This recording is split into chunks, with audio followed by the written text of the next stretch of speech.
सब थाहा हुन्छ आमा तपाईँलाई।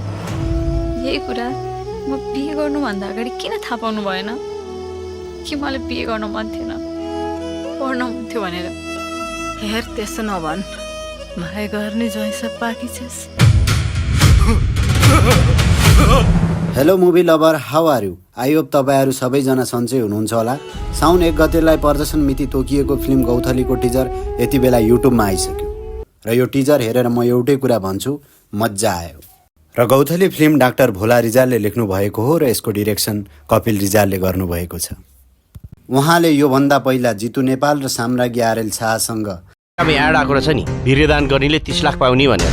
प्यारी की प्यारी नामको फिल्म बनाउनु भएको थियो, जुन फिल्म व्यापारिक रूपमा एकदमै असफल भएको थियो र यो फिल्म 2001 सालमा रिलिज भएको गौथली फिल्मको रिमेक हो।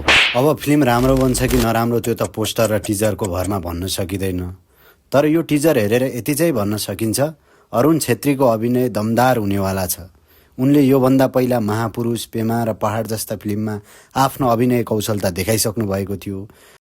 यसै गरी टिजरमा देखिएका अन्य दुई कलाकार सिमरन खड्का र सीतादेवी तिमिल सेनाको अभिनय पनि राम्रो छ।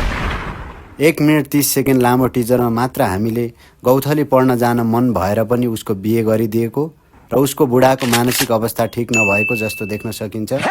ओभरअल टिजर हेर्दाखेरि ग्रामीण समुदायको कथावस्तु देख्न सकिन्छ, जसमा विवाह, पारिवारिक सम्बन्ध र खटपटको कुराहरू देख्न सकिन्छ।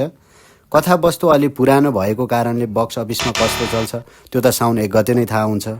ओभरअल हेर्दाखेरि यो फिल्मको कथावस्तु र कलाकारको अभिनयले साउने झरीमा पानी चाहिँ पाउँछ जस्तो छ। र तपाईँले टिजर हेर्नुभयो भने तपाईँले यो टिजर कस्तो लाग्यो? के तपाईँ यो फिल्म हेर्न हलसम्म जानुहुन्छ त? कमेन्ट गर्नुहोस्। र यस्तै नयाँ नेपाली हिन्दी फिल्मको रिभ्यू र अपडेटका लागि हाम्रो युट्युब च्यानल सब्सक्राइब गरेर हामीसँग जोडिनुहोला।